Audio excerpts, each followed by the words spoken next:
So we're going to go through accuracy and precision and have a look at how to calculate some errors as well. This is all at GCSE level.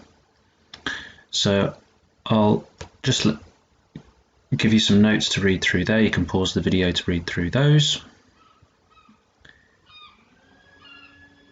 And some more notes to pause.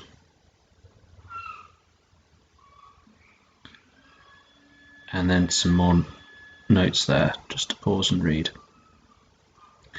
So let's go through some practice questions.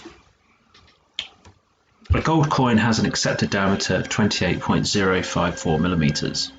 What this means is it's being taken as the true value. It's never possible to measure the true value of anything exactly.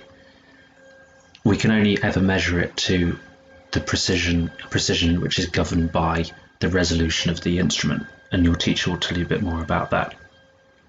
So assuming that we have been able to measure to the nearest thousandth of a millimeter, then the accepted diameter is 28.054. So what this means is we're going to compare what the different measurements we would get if we measured that gold coin with different instruments. That's what the question's about. So two students are asked to measure the diameter of 4 gold coins. Student A uses a simple plastic ruler. Student B uses a precision measuring tool called vernier caliper, which is discussed in covered in a couple of my other videos, some of the problems there. So student A takes these 4 measurements and student B takes these 4 measurements with the vernier caliper. Question 1 is calculate the average value for each set of measurements. So if we have a look at this set of measurements, the average, this is the symbol for the average value of the data. This is the sum of the data, and this is the number of data that there are. So we add them together, we add these numbers together, and we divide by the number of data, which there's 4, 1, 2, 3, 4. And we get our average. We do the same for student B, take an average of the data, find the average for the data, we sum the data, so we add these all up, and we divide by the number of data that there are. So student A the average value is 29.5 millimeters to 3 significant figures, or 30 millimeters just to 2 significant figures.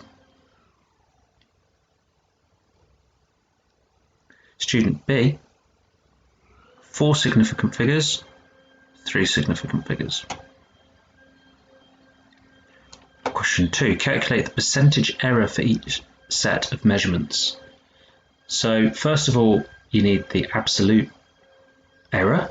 So you do the range, that is the maximum value minus the minimum value divided by 2. So you do 31 minus 28 divided by 2 gives 1.5 millimeters. Same for student B, 32.1 minus 29.7 divided by 2.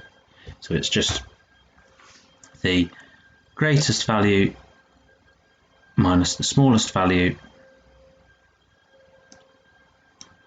divided by 2, and that should actually be not 29.7 but 28.6, so that's a mistake. But assuming that's correct, we'll follow on, but there will be a carry-on error there for student B. Student A, we have a percentage error in D, so we have the absolute error times 100 divided by the average. So 1.5 multiplied by 100 divided by 29.5 gives 5.1%. That's your percentage error. For student B, assuming this is a correct value, here the method would be percentage error is the absolute times 100 divided by the average. So here's the absolute times 100 divided by the average without rounding, you'll notice, gives a percentage error, and then you can round. So don't round too early in in the calculation. Question 3. Compare the average value and percentage error for each set with the accepted value. So percentage discrepancy is the average minus the data divided by the data dk times 100. So we get 29.5 minus 28.054 divided by 28.054. This is being the true accepted value. Multiplied by 100 is 5.1%. That's student A. Which student's data is more precise? That's B, and that's because it's measured to the nearest tenth of a millimetre. Describe and explain any odd findings. So the vernier caliper is less accurate than the ruler. What that means is that the value found by using the vernier caliper is that it's further away from the accepted true value. So that's why it's less accurate.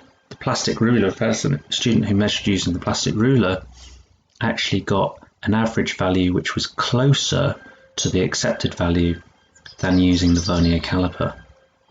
This could be due to a systematic zero error on the vernier caliper. Percentage discrepancy equals, this is the way you do it, so you do average minus the accepted value divided by the accepted value multiplied by 100, and that gives you 7.5%.